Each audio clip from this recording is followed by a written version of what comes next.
Luiz Carlos Laranjeiras.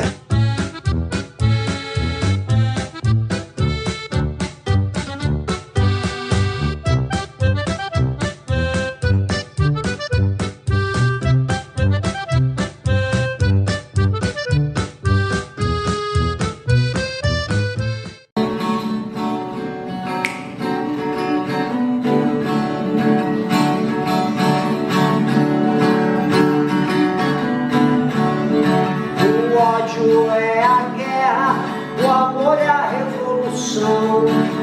Um povo sem terra, todo canto é o chão. O ódio é a guerra, o amor é a revolução. Um povo sem terra, todo canto é o chão. Eu quero ser livre, é assim que se vive. Não sou rato no porão.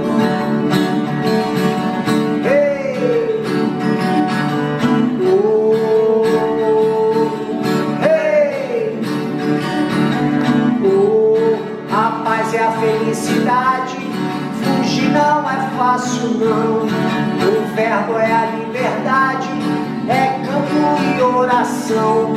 A paz é a felicidade, fugir não é fácil não. O verbo é a liberdade, é canto e oração. A vida é aqui e agora, passarinho não é da gaiola, ninguém nasce pra prisão.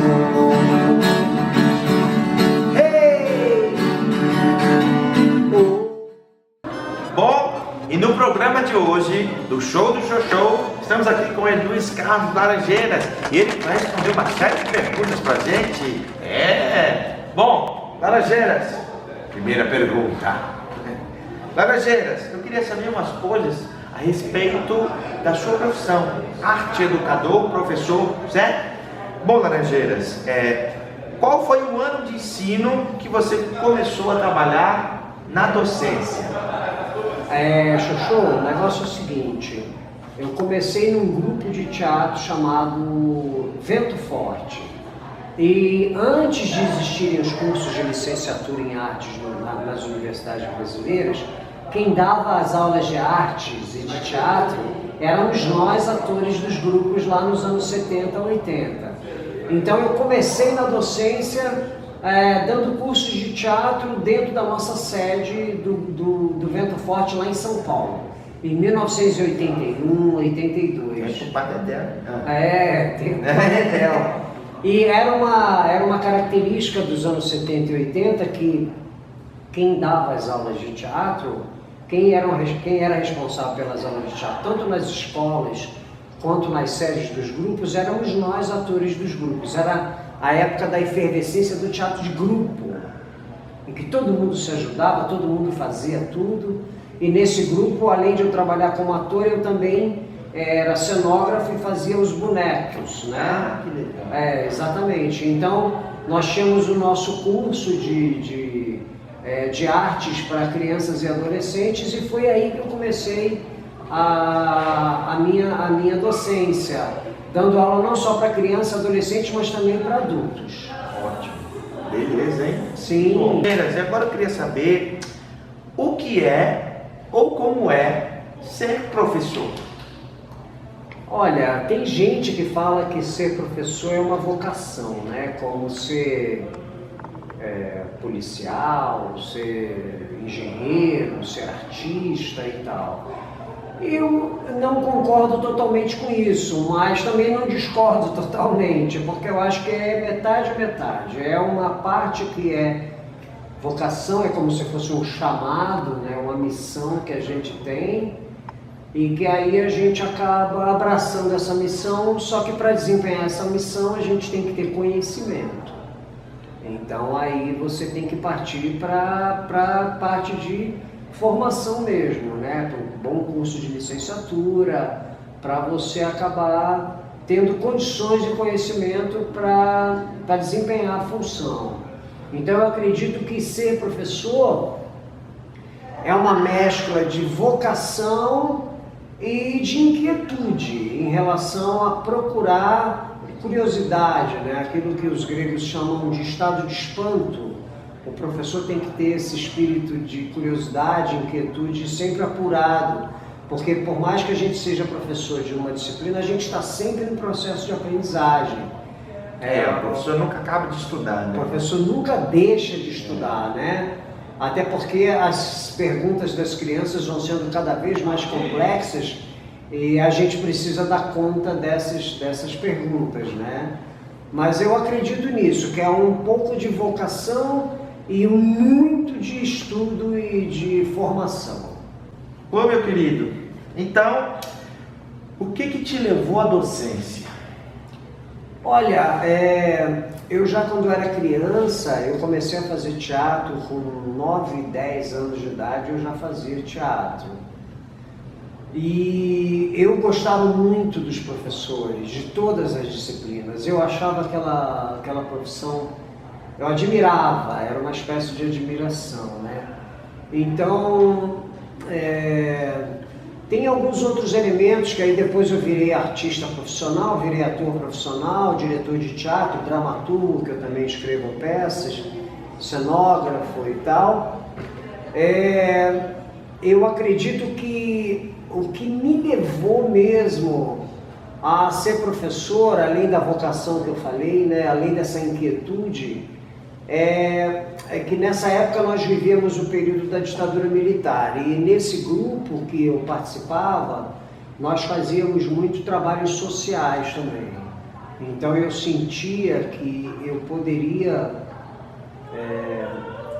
que aquilo também me incentivou a ser professor, né? Nós trabalhávamos com crianças e jovens em situação de liberdade assistida, cumprindo medida socioeducativa. Então era muito bonito quando a gente entrava na sala de teatro para ter uma aula de teatro, as crianças falavam, poxa professor, eu sei que eu estou cumprindo uma medida, estou com a minha liberdade tolhida, mas aqui na aula de teatro eu me sinto livre.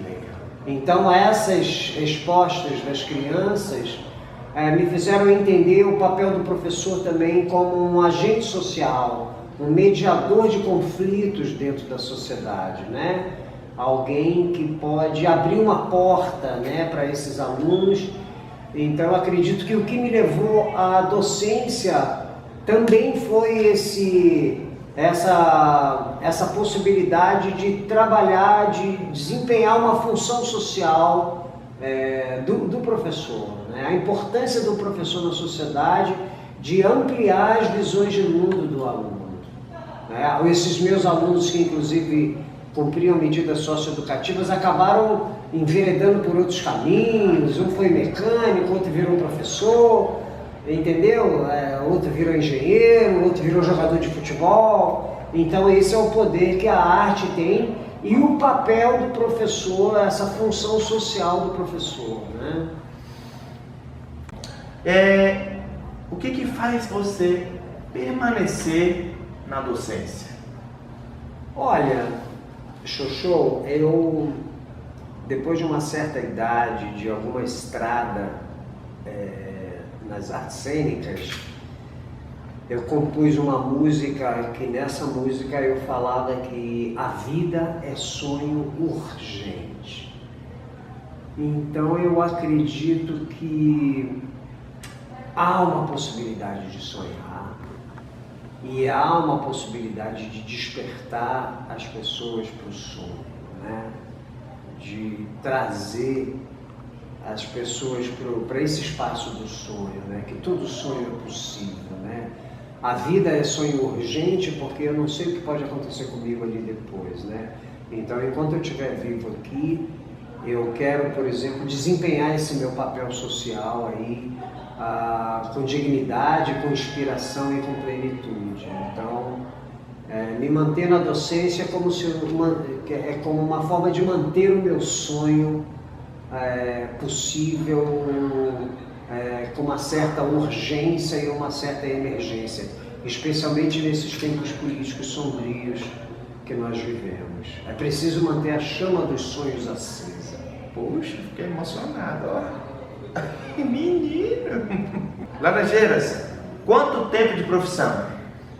Olha, considerando que eu comecei a fazer teatro com 9 anos e com 16 anos eu ganhei o meu primeiro cachê como ator profissional, já são mais de 40 anos. 40 anos. São mais de 40 anos como artista do teatro, como professor também. E 40 anos, mas tudo passa tão rápido e a gente só tem a dimensão do tempo quando você vê os seus alunos que eram pequenininhos, constituindo família. Aí você encontra às vezes na rua, fala: professor, eu fiz aula de teatro com você, porque eu também, além de ser professor de artes cênicas, de teatro, eu também sou professor de filosofia. Menina, como é que tu faz tanta coisa? Eu também sou formado em filosofia, porque eu acredito que o ator tem que ter essa formação ampla, né? Tem que ter um universo cultural bem amplo. Então eu sempre encontro meus alunos: professor, eu fiz aula de filosofia com você, você que me ensinou que a dúvida que move o conhecimento é que traz o conhecimento, né? Então eu já estou há bastante tempo nessa estrada, viu Chuchu? Muito bom. Muito tempo. Ótimo. O que é desenvolvimento para você?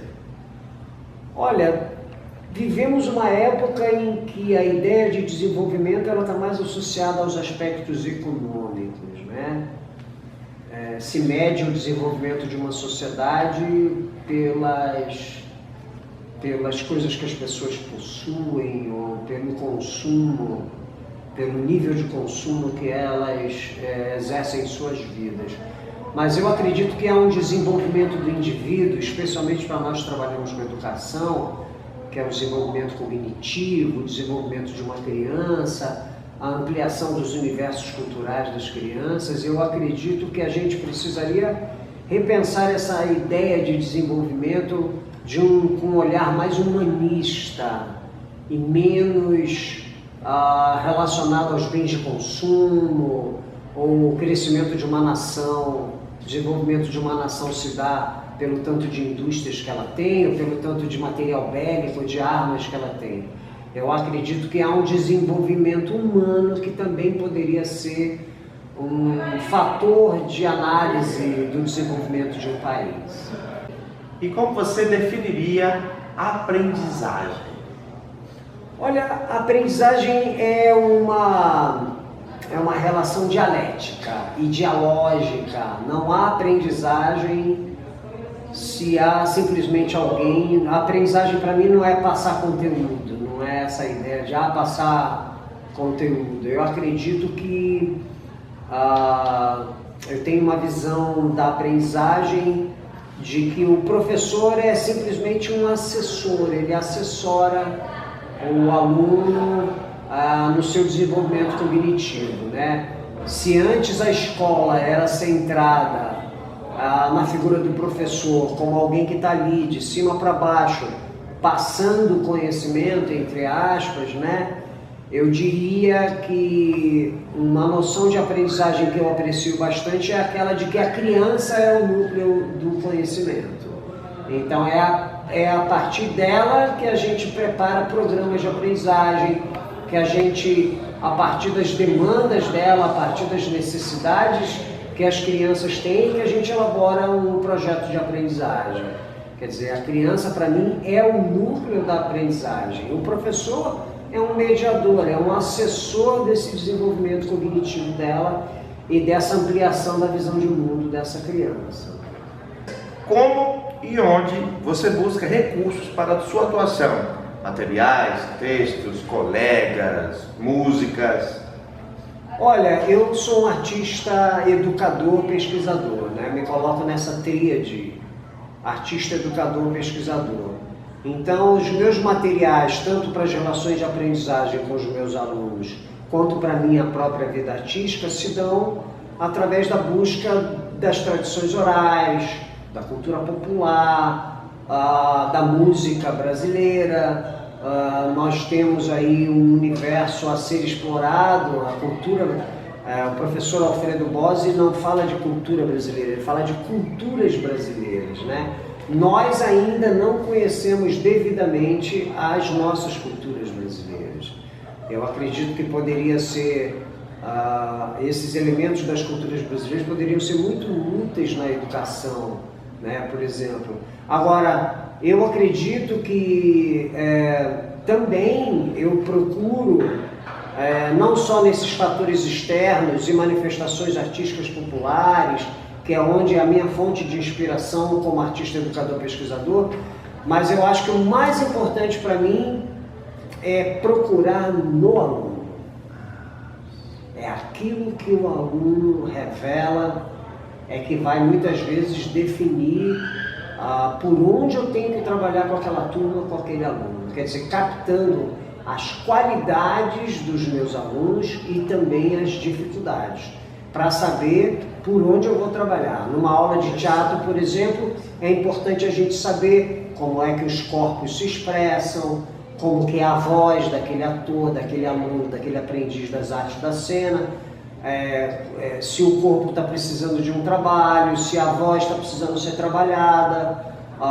Eu acredito que o maior manancial da minha atuação como educador, como artista, educador, pesquisador, além desses elementos da cultura popular, das culturas brasileiras, eu acredito que eu me alimento também muito do que o aluno me traz.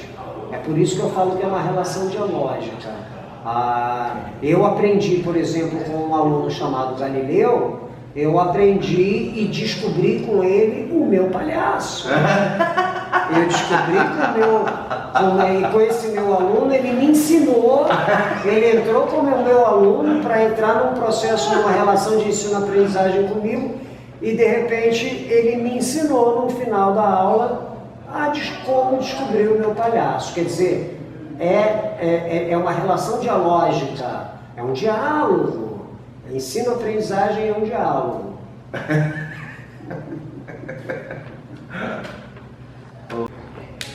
Quais são os desafios da docência, as limitações? Como cuidou ou lidou com eles?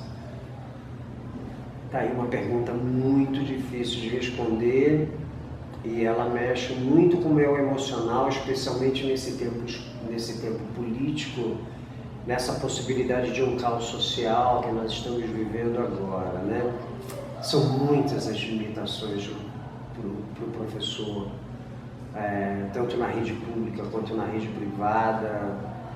São muitas as limitações, especialmente na área de teatro, que a gente não tem salas adequadas, a escola não se preocupa, nós vivemos numa educação competitiva e a escola, nós ainda sofremos resquícios da ditadura militar ainda na nossa escola, tanto a pública quanto a privada. Então os desafios são enormes, os desafios são infindáveis. Se nós estamos vivendo numa democracia jovem, né, uma menina, né, uma criança, né, uma democracia jovem, nós ainda temos muito que caminhar, muito que percorrer, muitos espaços a serem conquistados, e eu espero que essa ideia da escola sem partido não vingue, né, porque ela é um elemento de limitação total e completa do nosso trabalho, do nosso ofício dentro da sala de aula, né? Então, é uma pergunta que ela exige de nós um posicionamento político, né? Nós temos que ter um posicionamento político, não dá para dissociar a educação da ideologia, entendeu? Não dá para a gente dissociar desse comprometimento político que a gente tem com esses sujeitos que vão para a escola, com a subjetividade dessas crianças. Nós precisamos ampliar as visões de mundo. Eu sempre uso muito essa expressão. Os desafios são enormes, eu acredito que agora mais do que nunca, porque se lá no tempo da ditadura nós conseguíamos detectar o nosso inimigo, agora a gente não consegue identificar explicitamente quem são os nossos inimigos, né? Essa eleição última agora serviu para serviu para muito racista, homofóbico sair do armário. Então A gente está num momento em que as limitações são muito mais evidentes e o desafio nosso enquanto professor é muito mais reforçado, né?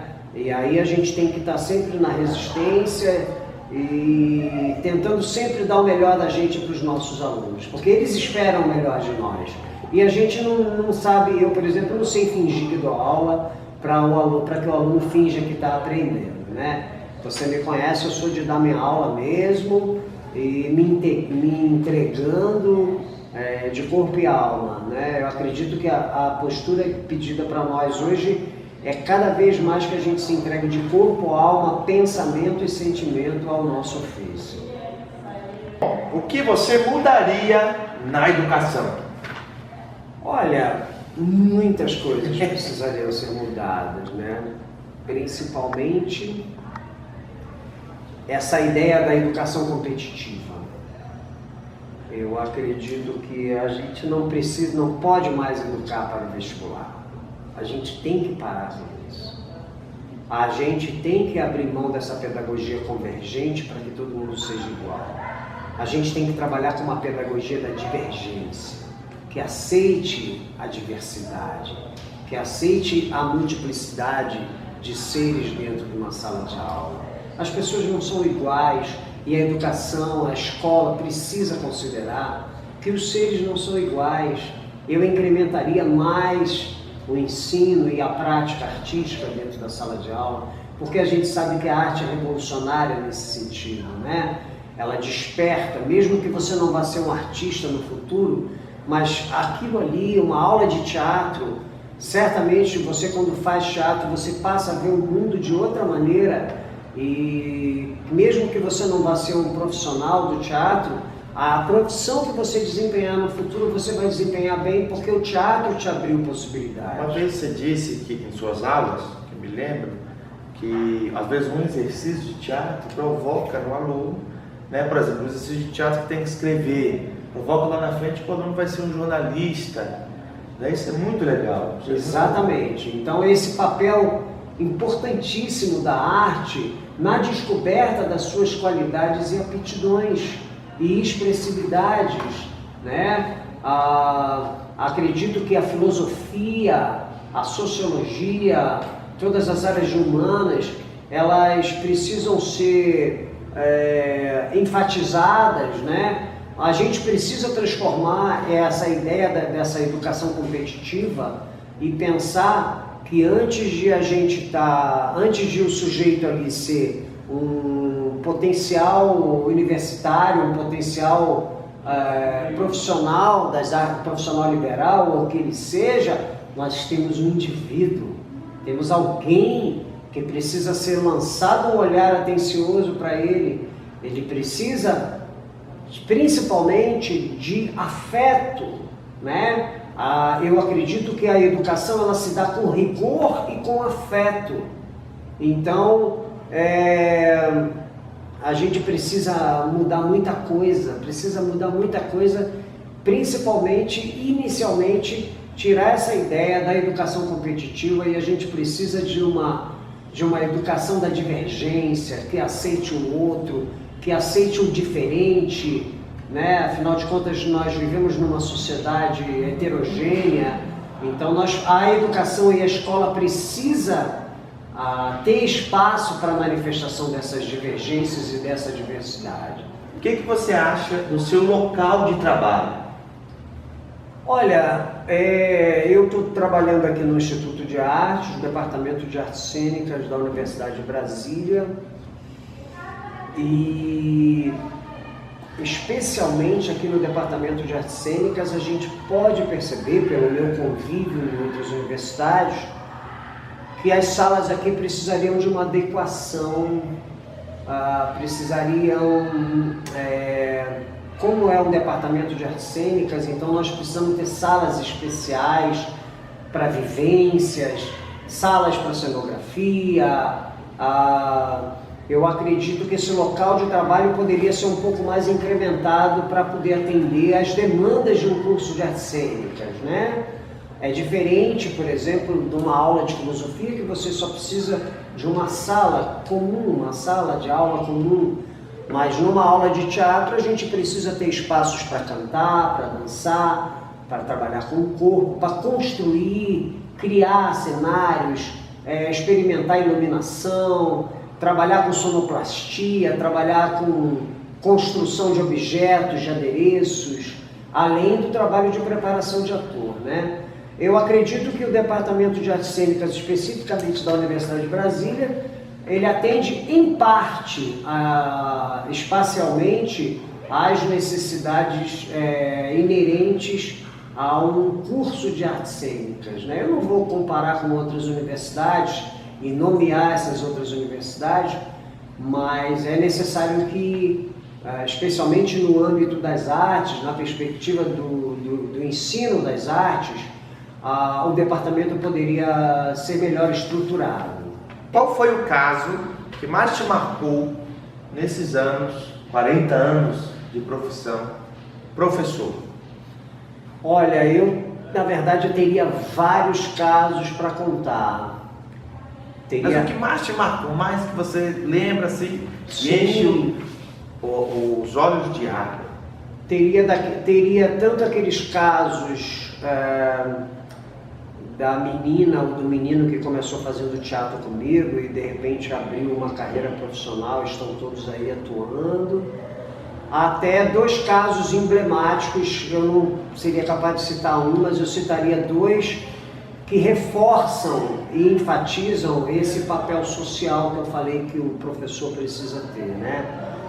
Eu trabalhei durante muito tempo na Fundação Casa, em São Paulo. Então, a Fundação Casa é uma entidade que recebe os jovens que cometem crimes, né?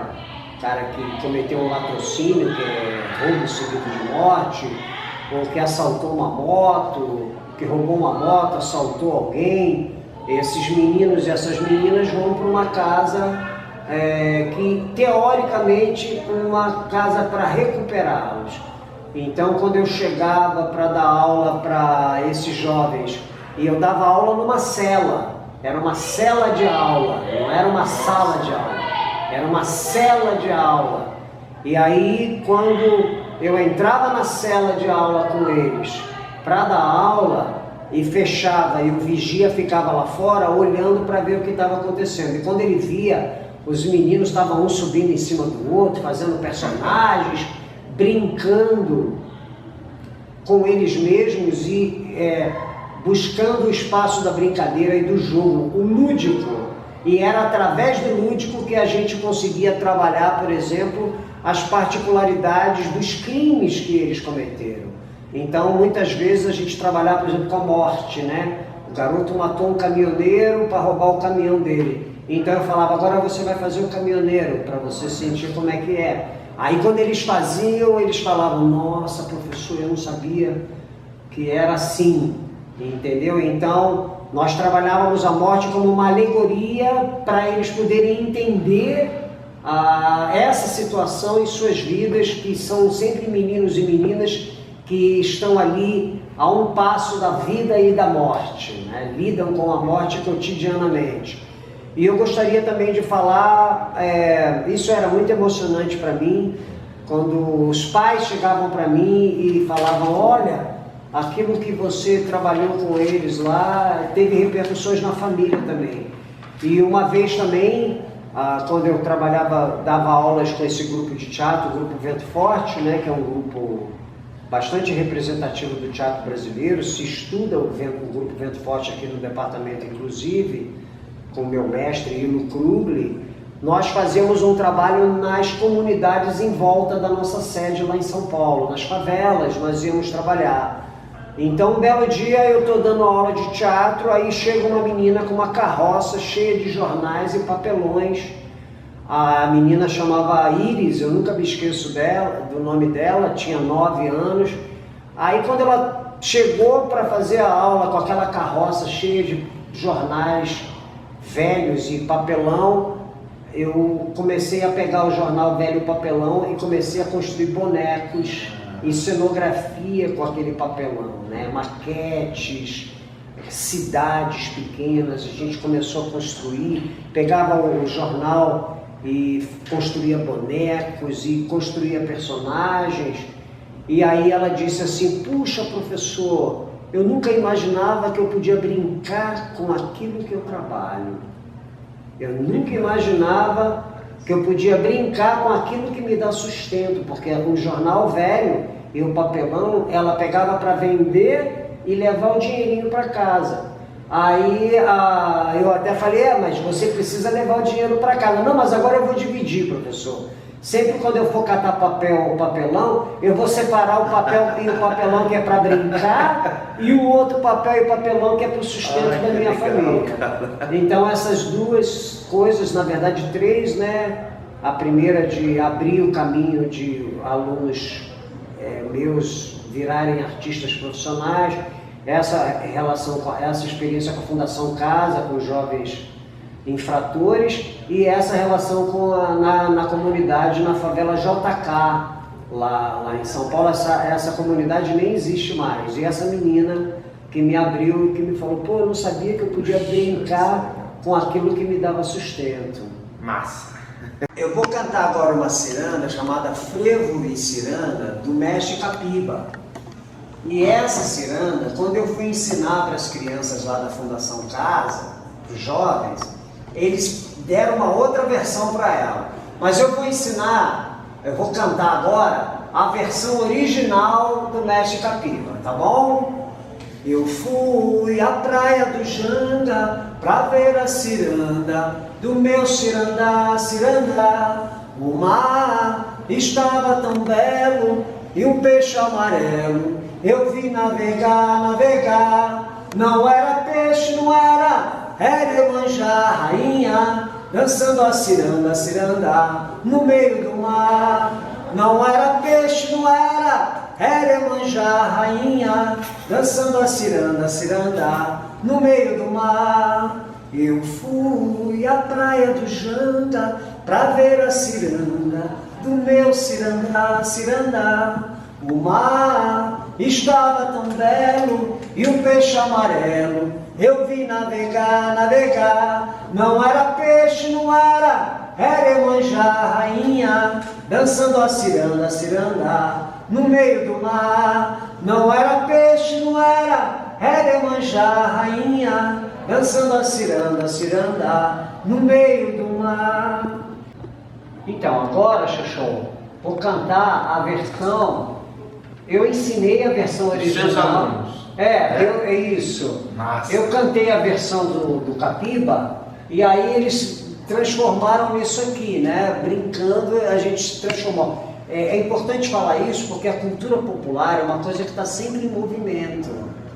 Entendeu? É uma coisa que você aprende, você já ensina de outro jeito e aí vai passando, quando você vê, né? Você mantém a tradição, mas ao mesmo tempo você faz uma leitura do seu tempo, né? Então eles fizeram assim. Eu tava na praia do Janga, dançando a ciranda, do meu cirandá, cirandá. O mar estava tão belo e um peixe amarelo eu vi navegar.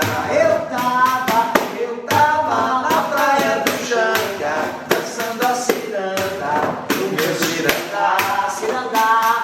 O mar estava tão belo e um peixe amarelo eu vi navegar. Não era peixe, não era peixe, não era Iemanjá, rainha, dançando a ciranda nas ondas do mar.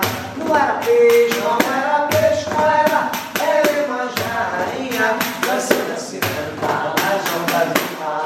Eu tava na praia do Janga, dançando a ciranda no meu cirandá, cirandá. O mar estava tão belo e um peixe amarelo eu vi antes que seja tarde.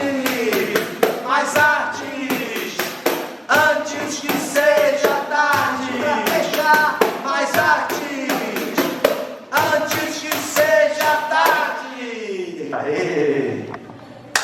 Massa! Bom, e esse foi mais um programa, um show do Show Show. Hoje eu estive aqui com o Luiz Carlos Laranjeiras. Gente, que máximo! Eu tô no chão, muito bom. Obrigado, Luiz. Muito obrigado, viu, querido? Valeu, Xoxô. Obrigado, Xoxoletes. E até a próxima!